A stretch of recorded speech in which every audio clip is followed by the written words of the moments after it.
Tobes, a couple of NFL free agents have shaken free. I think there's probably more to come as we kind of go through some of the salary cap, maybe post-June 1 type designations. But I think there are going to be some guys that are released, but a couple notable names over the last couple of days. Let's start maybe with the lesser of the two in terms of reputation.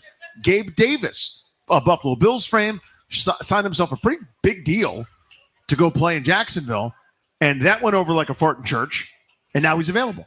3 years, $39 million last offseason, and then plays 1 year in Jacksonville, and he's gone. And I'm not quite sure why they're moving on. This is a big body receiver who can go down the field. I really liked him in his time in Buffalo. I didn't know that he was ever a true number 2. I don't know if he was ever skilled enough to be that, but I thought he was good. Like, he was reliable. He was someone that Josh Allen clearly had some trust in. Didn't go well in Jacksonville. He's interesting because I think if they didn't have a guy like a Noah Brown on the roster right now, he'd immediately step in and be that Noah Brown type after you saw what he did last year. But they brought back Noah Brown. I don't think he's as physical as Noah Brown, but I think he's a better actual wide receiver than Noah Brown. So it'd be an interesting one to consider for here, but I like him. I really don't understand why they're moving on. They brought in some different talent at that wide receiver position down in Jacksonville. Obviously, Travis Hunter being the draft pick as well down there, but I think that's interesting they move off of him.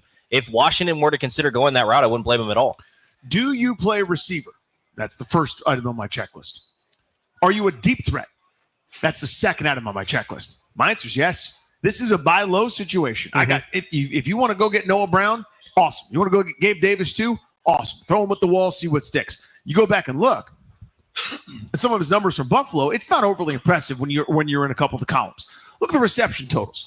35, 35, 48, 45. This is wide receiver 3.5, 4 territory. Nothing special there at all. Look at the yardage totals. Sub 600 2 different times. 836 is career high. 746 and then 239 last year in Jacksonville. I think that kind of tells the story.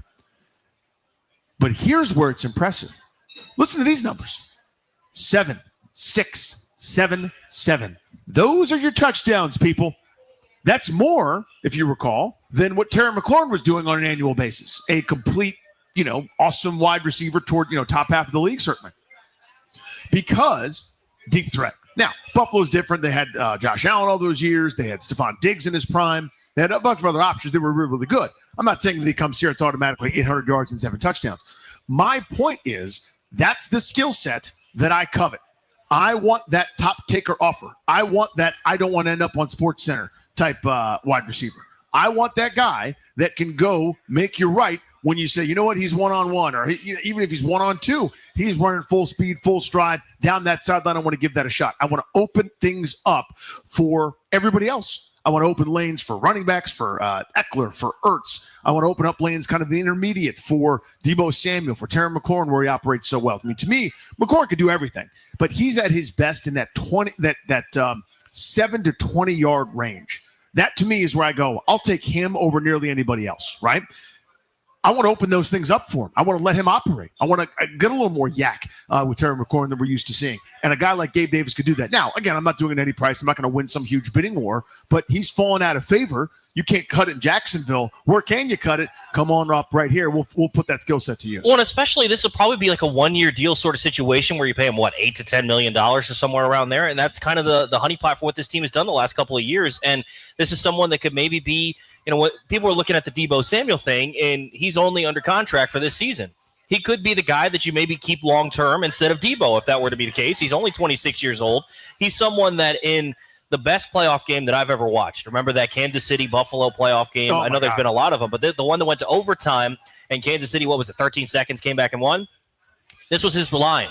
8 receptions, 201 yards, and 4 touchdowns. Sign me up for that. He's someone like you talk about. I think it's so good of a point that, and it opened my eyes being in the stadium watching that Atlanta Falcons game last year where they had A.J. Terrell line up on Terry McLaurin one-on-one, but then they also had a safety over him the entire football game. And Terry didn't do anything that game because there was no chance for him to do anything that game.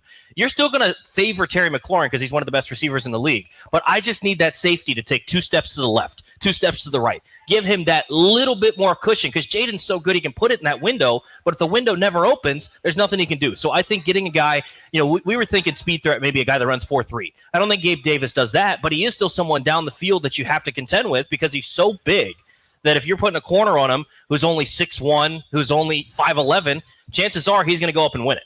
He's what De'Ami Brown was supposed to be, in my mind. right? The deep threat that actually performs well and gets open deep. Even though I know De'Ami Brown had that massive catch against the Lions, he basically became a bubble screen Billy his final year here. The other name, a bigger name, Jadeveon Clowney, released by the Carolina Panthers. He has played in just about every city that you can imagine. Houston, 1 year in Seattle, 1 year Tennessee, 2 years in Cleveland, 1 year in Baltimore, a year in Carolina, and once again is now on the block. He is available. Is this someone that intrigues you, Tobias? Not really.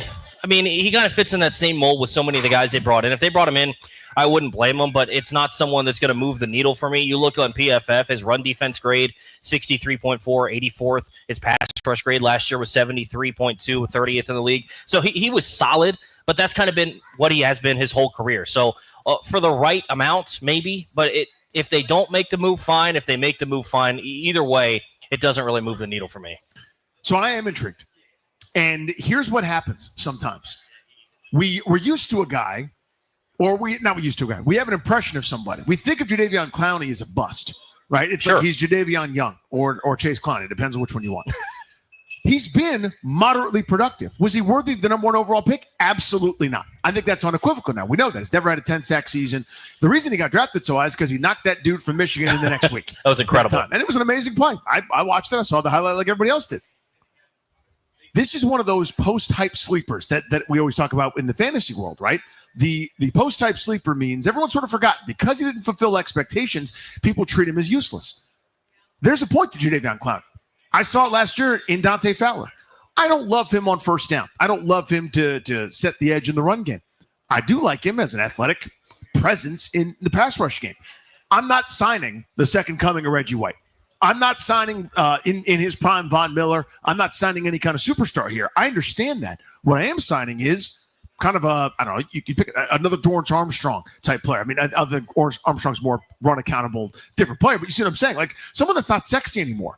In fact, Jadeveon Clowney, I don't want to call him like a punchline or anything. It's not, I don't mean to be disrespectful, but when you say his name, you go, he never really amounted to that much, and it was never what we thought. Well, what he is actually still pretty useful in my opinion. So I am intrigued. Yeah, I mean, to me, he's a little redundant with Cleveland Farrell. I think they're very similar sorts of players, guys that were drafted high that kind of didn't do much. And I think in terms of actual skill sets, they're very similar. So if they were to bring him in, I wouldn't blame him. But you look at his last couple of years, 5.5 sacks last year in Carolina. Carolina had no pass rush. They had no one. Derek Brown went down. They had no one. They traded away Brian Burns. So 5.5 sacks, take it for what you will. I think a lot of people would look at that almost similar to what Washington has. They have better interior guys, but they don't have a big pass rush. So maybe you could get something like that. But the year before in Baltimore, 9.5 sacks, you think about what the guys they have. They have dogs there. Yep. And so he gets a little more one-on-one matchup. So if you could scheme, maybe you could make something happen with him. But I don't know. I'm fine with them making the move. I also don't care if they pass on it. Yeah, I'm not going to sit there and go, oh, my God, what a waste if he doesn't sign with the team. But I don't want to win a bidding war either. But, again, if this sort of fits the mold, right, of you don't have to overspend, probably a short-term prove-it type deal, they've been kind of majoring in that over the last couple of seasons. And you also know what you're going to get. There is something for that, right? You're going to get a solid football player. It's not like he's ever going to be a game changer. He's not going to turn into Khalil Mack, but he's going to be a solid football player for you. So if they go after it, fine.